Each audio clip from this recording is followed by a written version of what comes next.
Thanks a lot, Tony. Well, coming up, a man who's conquered amateur wrestling, UFC, WWE. He is the big man on campus today. Brock Lesnar coming up next, Face to Face.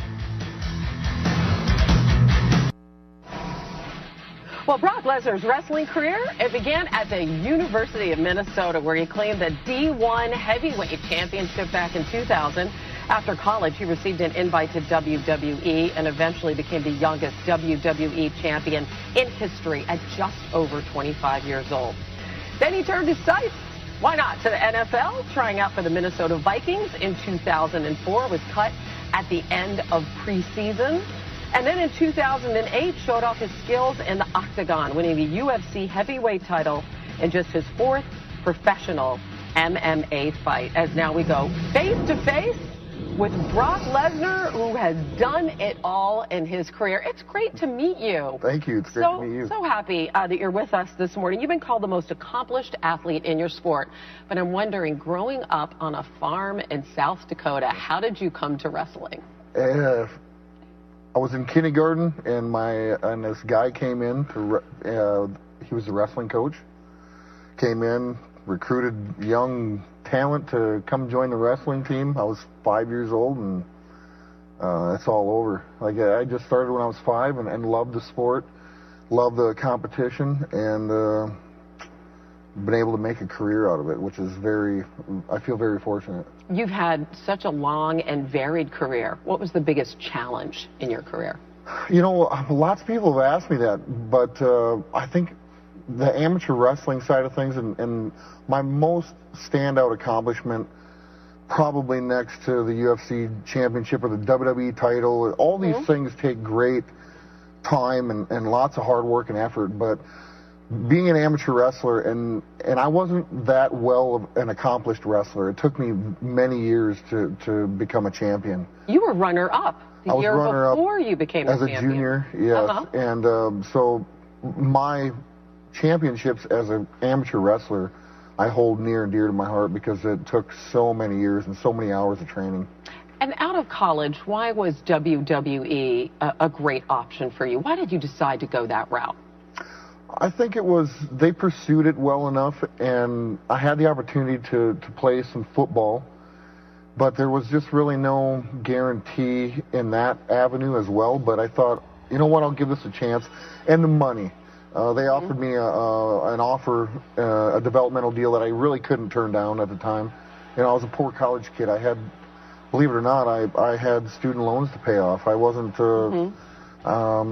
you know, I had tuition fees and all that. I wasn't a full ride student athlete. Such a different adjustment, though, right? You're growing up on a farm, and then you go to college, and then you're thrust into this world. What was the most tough part about that on a personal level? I think just being from South Dakota and then leaving South Dakota and going to Minneapolis and then catapulting and traveling the world, 36 different countries, being on the road 5-6 days a week. I wasn't prepared for that at all. I didn't grow up as a pro wrestling fan. I never watched any. You weren't? No, I never watched pro wrestling as a kid. The first time I ever seen pro wrestling or ever had the desire to even watch it was I was already a senior in college. When the company approached me and wanted me to participate with the program. So. You've been really forthcoming, too, about some of your struggles during that time, that you were involved in some substance abuse. I read a quote where you said there were like 2 years of your time during that time. You don't even remember? You know, I was on the road, and I was injured, and I was a champion, and I didn't want to quit. I had the no-quit attitude, and yeah, Vicodin and vodka were my closest friends. Wow. And my closest enemies. Sure. So I seen the light at the end of the tunnel. I had to get out of the wrestling business back then to save my life, and I just wasn't happy. I wasn't happy at the time. It's not. I felt like a caged animal. Didn't want that. I still had a competitive nature inside of me that I had a calling. I had a calling to go back and compete again, and I didn't know what it was, but I tried the NFL. I think the NFL was more of an scapegoat just to get out and say that I did it and I tried it. Really? I was on the Vikings practice squad for, I was the last guy cut from the team. They wanted to send me to Europe they wanted to keep me, but they couldn't. And I needed to brush up, and I needed experience, and they wanted to send me to Europe, and I didn't want to go. So. It wasn't in your heart to do that. No, it wasn't. And then the next thing I know, I got a phone call saying, "Are you interested in fighting?" And I said, "Absolutely," And I gave it a one-fight shot with a company out of Japan, and then decided I wanted to be in the UFC. And Dana White wouldn't take my phone calls. Wouldn't take your phone calls. No.